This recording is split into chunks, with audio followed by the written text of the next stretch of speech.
Welcome to the Manifestation and Money Podcast, Carol. Oh, thank you, Jen. I'm so excited to be here today. I'm pumped to have you on the show today, and I would love for you to share with the listeners just who you are and what your story is. I'll be happy to do that. So, hello, everyone. My name is Carol Surbey, and I am with Carol Surbey Coaching and Consulting. I'm actually a business coach that works North America wide, Canada and US, and I help entrepreneurs take the mystery out of business and just make it simple. I'm really well known for my straight talk. I'm really well known for my supportive approach. And I'm able to help entrepreneurs understand strategic insight with hands on practicality, and then really being able to delve into their intuition, their gut feelings, to make sure the alignment of what they're creating not only aligns with the market, but aligns with who you are and how you want to show up.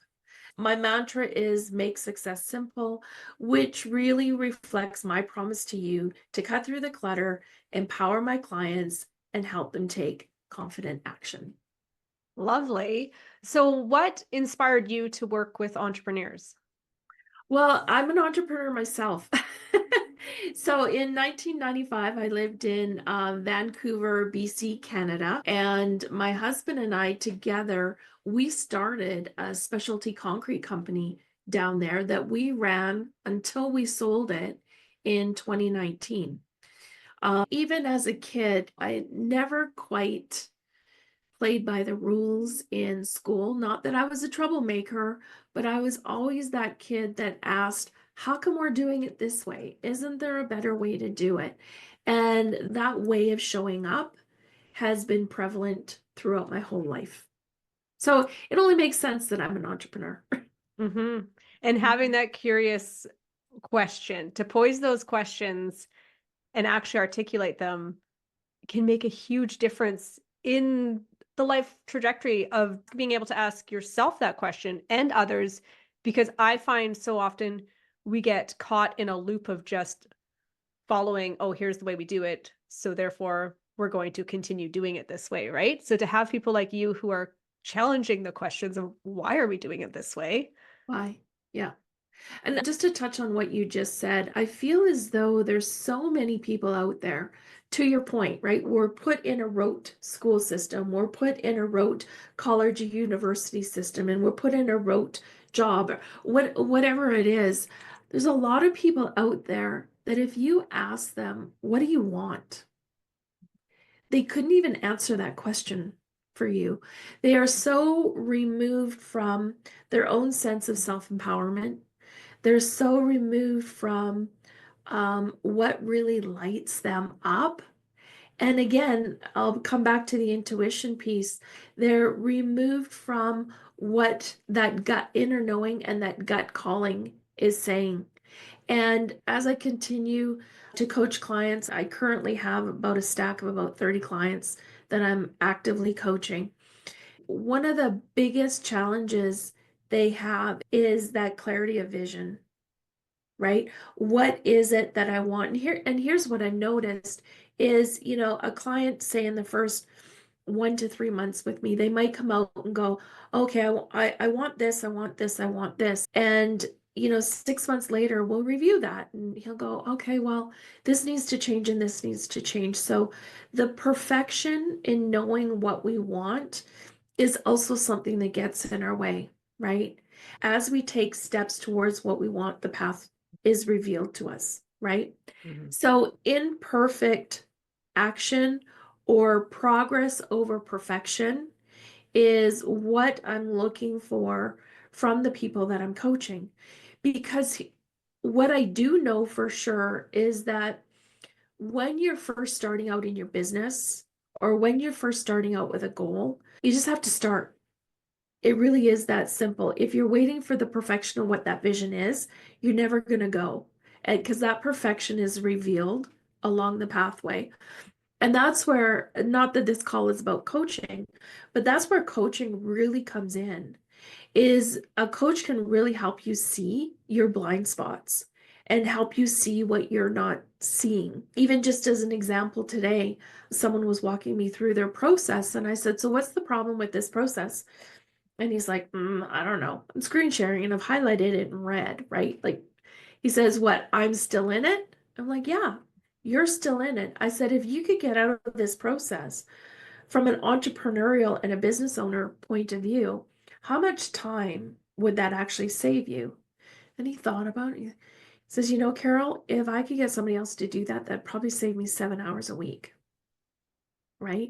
And that clarity was just like a wow to him. And then when we went back and looked at his vision, we said, okay, well, what could you do with that 7 hours a week? He was like, oh, okay, this thing has to change a little bit. I could probably do a little bit more here. When we talk about the power of manifestation, manifestation is just a dedication to something you say that you want. So sometimes that dedication comes up in, I want to say affirmations, but that's not what I'm meaning. It's the visualization techniques, right? It's the anchoring in, it's the writing down. Again, there's the vision for your business, right? That isn't that what we're doing? We're visualizing, we're anchoring, we're writing down. And then it's the consistent review of it. Is this right? Do I need to tighten it up, tighten it up, tighten it up, tighten it up, right?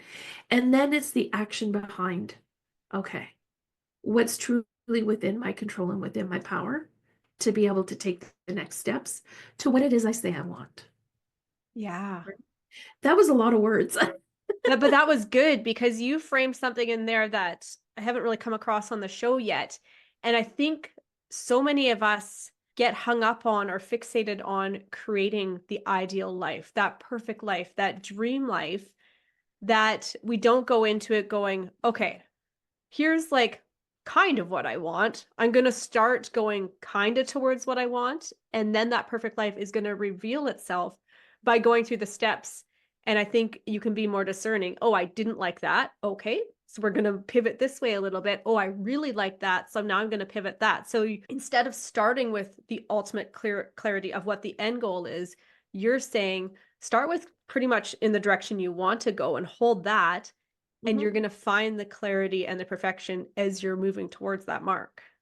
Have you ever been on a highway and you're not really sure which exit is yours? You know it's coming. You know it's coming. You trust that it's coming, right? And so you just go on the highway and you're driving, driving, driving. You're looking at the sign and you're like, oh, no, that's not it, right? Oh, no, no, that's not it.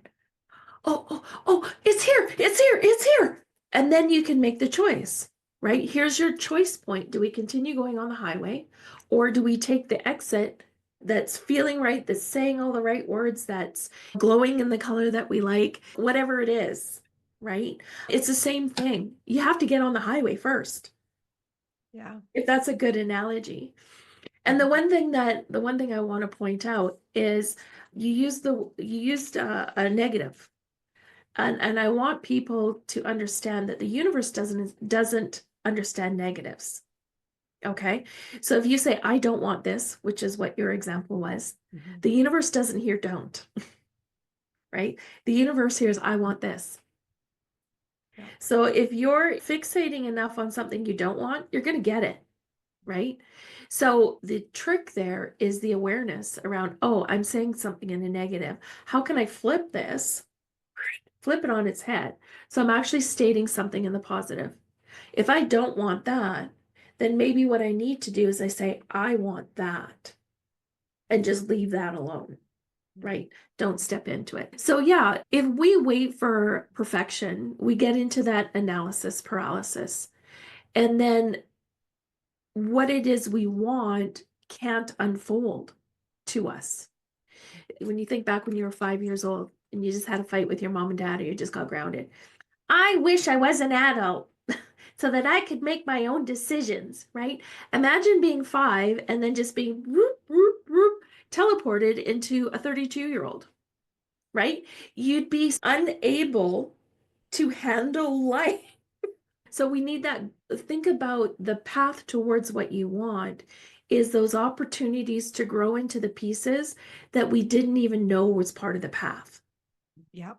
Does that make sense? That really makes sense. Do you have any tools or suggestions from people who know what they don't want on how to hold the vision of flipping that from that negative into the positive and holding on to that instead of just fixating on what they don't want? Yeah, the first thing is the awareness, right? If you hear yourself talking negative based language, we got to clean that shit up. We live in a cold climate that has heavy winters. And if we end up saying, I don't want to move in the winter, I don't want to move in the winter, guess what? You're going to end up moving in the winter, right? So, first of all, is the awareness. And I think listening to podcasts like this, listening to these types of conversations are really helpful in creating that awareness around us. And then I think we're at the point now.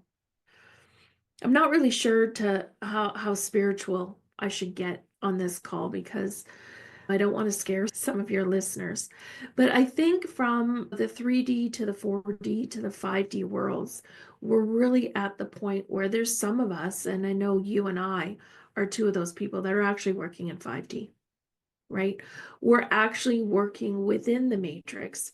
And just like that movie, The Matrix, that scene where they see all the letters and numbers and stuff, crazy. I actually saw a TikTok the other day. I know who refers to a TikTok, right? But I actually saw a TikTok the other day where someone had like a laser level, a red laser level on a wall.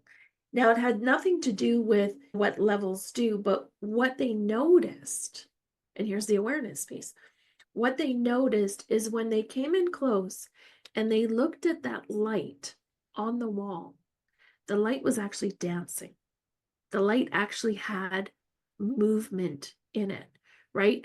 And I saw that and I thought, oh, there's the matrix. There's the matrix revealed in the red light of the laser. Okay. So if we are aware that the universe is conspiring for us for what we want, there's a certain number of us that are now capable of rewriting the code. And I know you speak to this quite often. And I think you actually did a Facebook Live not too long ago that spoke very much to this line of thinking of, how to rewrite the code. Yes, you have to verbalize it. You have to create the vibration in the universe so that the universe can align for what you want, right? We're all at various stages of that. So knowing that time is now and really I hear the paradox in this, really starting to trust the process Mhm. because we've been raised to not trust the process, right? Yeah. We've been raised that the process isn't necessarily there to support us, right? It's there to support someone else in some other way, but not necessarily there to support us. And if we look at ourselves, you can use the terms as a spiritual being. I'm almost even more likely to now consider myself as a coding engineer as opposed to a spiritual being. So we're starting to see the lines of technology and spirituality and science all starting to converge, right? So yes, we're spiritual beings, but I'm a spiritual being that now understands that I can engineer my own code. Hmm. That is a really intriguing way to look at it. Because, yeah, in manifestation, by essentially putting out there what you want, that is, yeah, you're like rewriting the code. You are trying to shape your reality that you are forming. And you said in there, trust. And every time I hear that, I'm like, why is it so hard to trust? Trust our own intuition, trust the way we're feeling in certain situations. Usually we get that yes or no, whether it's aligned with who we are, what we want to do, or even sometimes it's just that knowing of, okay, I think I want to do this thing, but I'm having a strong no right now that I shouldn't actually be doing this thing. Learn to trust ourselves. And that should be, to me, we should be able, that should be first and foremost, but I find that Here's, kind of comes last. here's a really fun test. Here's Okay. a really fun exercise in learning to trust yourself. Okay. You know about muscle testing. right? And I'm sure many of your listeners know about muscle testing.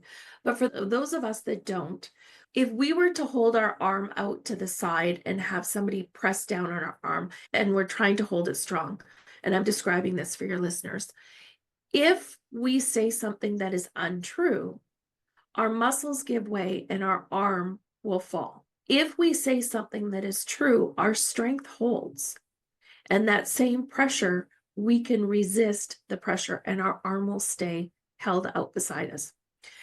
I don't do muscle testing that way. I actually act as a pendulum myself.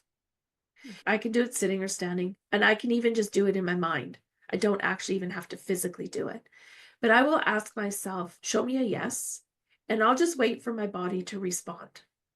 And generally, not always, but generally, my yes is falling forward and my no is falling back, right? And it makes sense. I'm being attracted to or repelled from, right? So here's a really fun exercise. Next time you're in the mall and you're tempted to go into a store, oh, I'm just going to go browse to see if there's something in here. Stand at the door and ask yourself, is there anything in this store that I need or is of value to me? And wait and see how your body responds.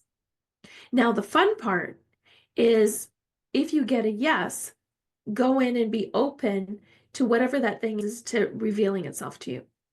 If it's a no, say thank you, because we always have to say thank you, and say, I'm just going to test this to build that trust in myself, and then go into the store and have a look around and see if it was right. I do this at Christmas for my Christmas shopping.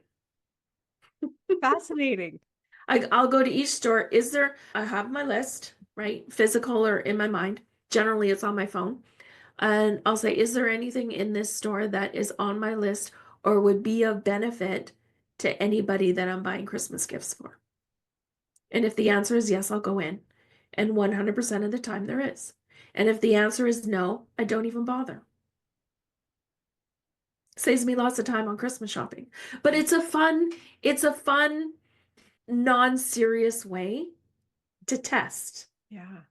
Right? To just because we grow up in a society, and I think that this is changing. I really do. But I'm Gen X, right? You're on the verge of Gen X, millennial, right? Older millennial. We were really raised, sit down, shut up. We're going to tell you what to believe, right? As a person doing what I do now, I think back of all the stuff that I was taught in school and how inaccurate so much of it truly is. But again, it was what I hope it was what they knew at the time. I'm really trying to trust that we weren't deceived, but right. So I hope that it's all that they knew at the time. And, here we are 35, 40 years later, we now know better. We now know more, right? So that journey is the same. But, as we're going through, when we talk about the chakra systems, right?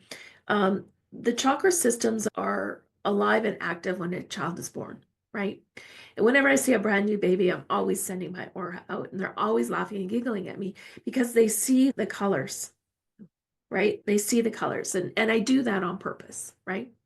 But as children grow up through the system, and they're told, sit down, shut up, be quiet, do your work.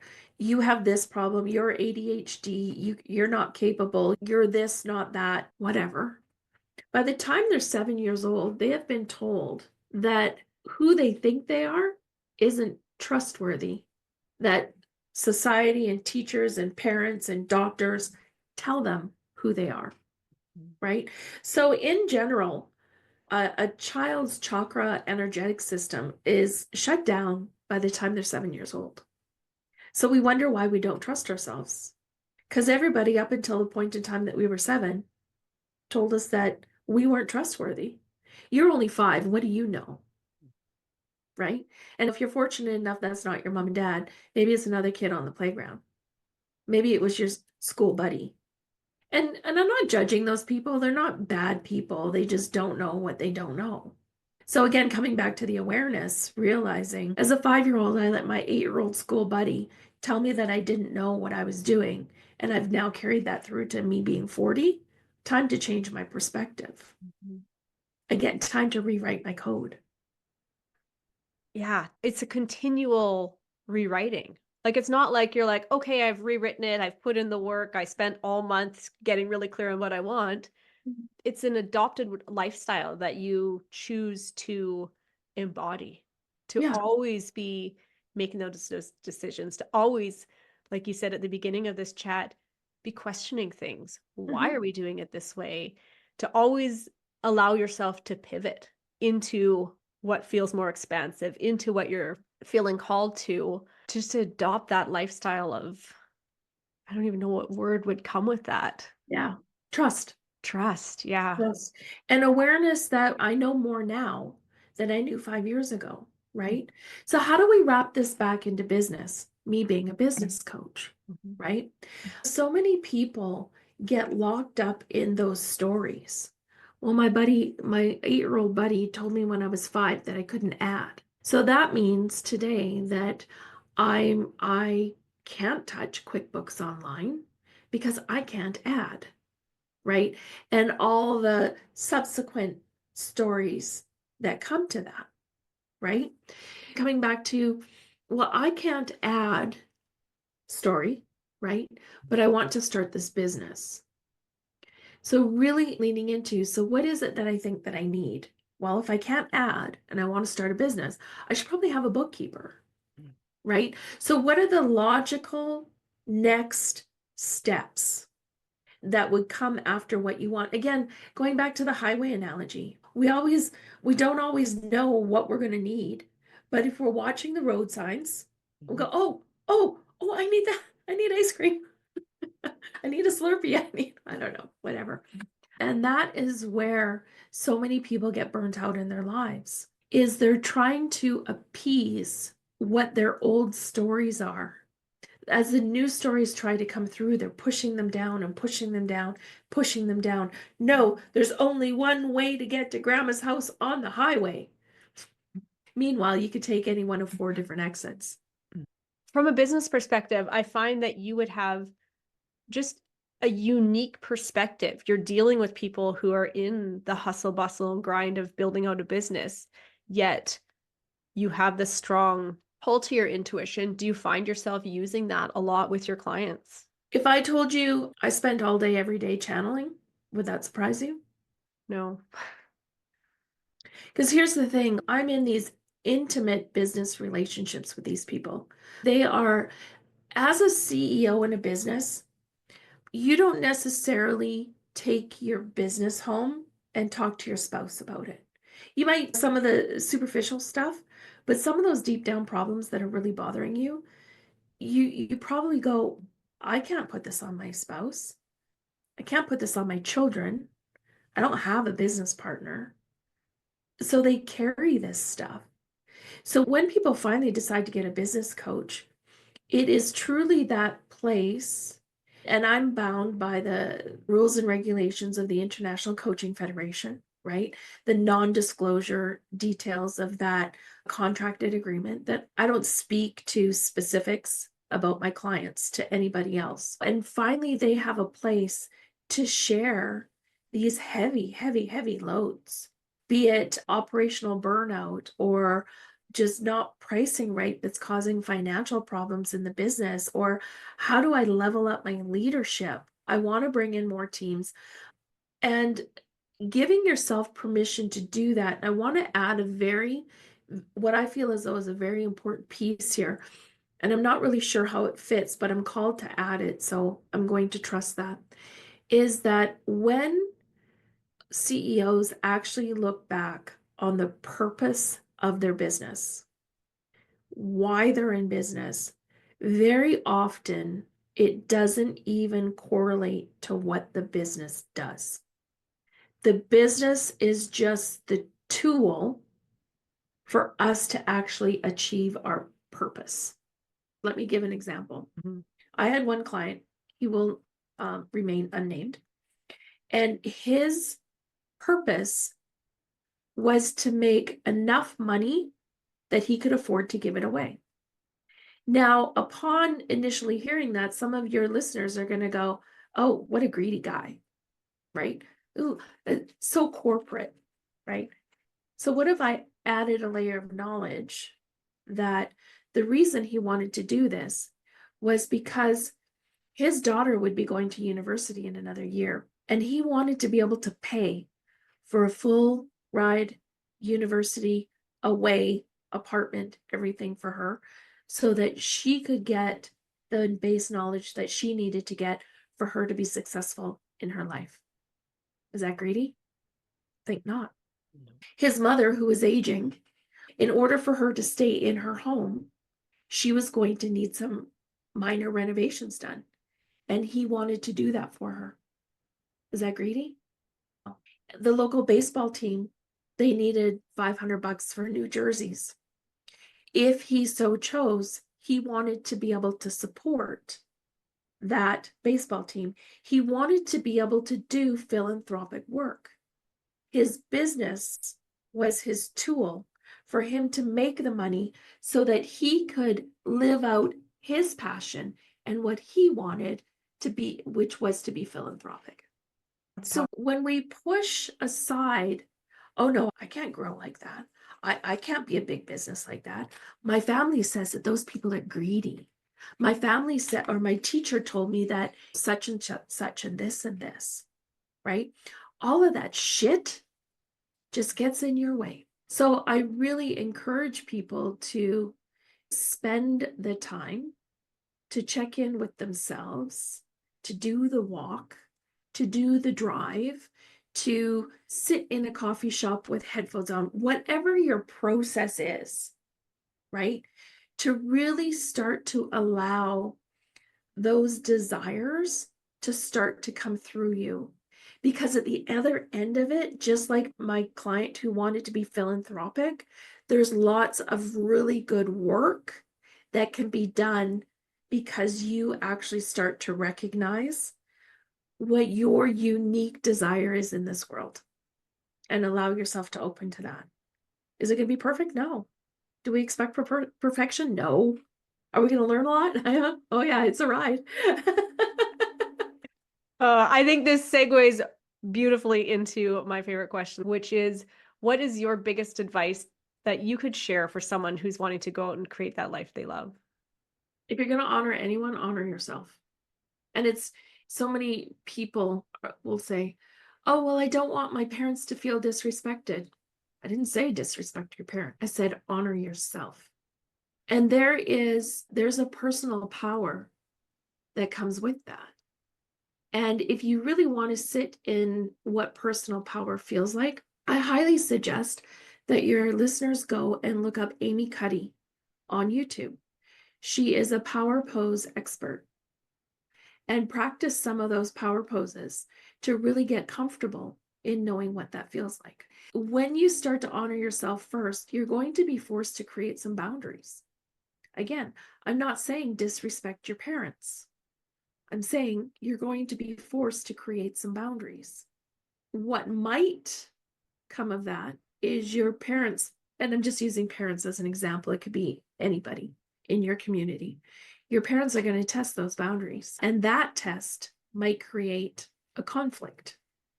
And how you navigate that conflict might be really scary because you don't want to lose those relationships, hopefully.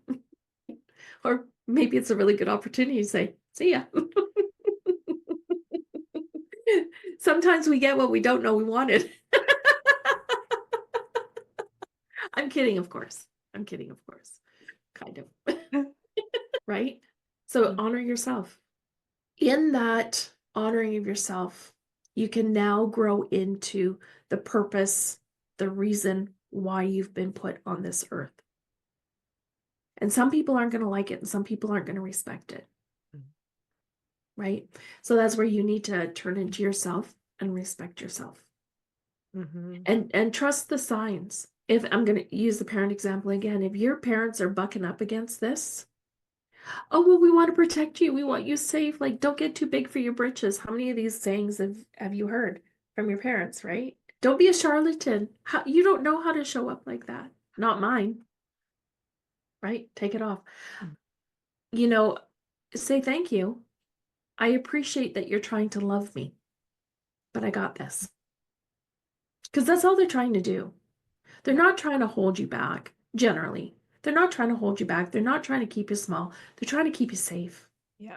And at the end of the day, you're the only one that can keep you safe.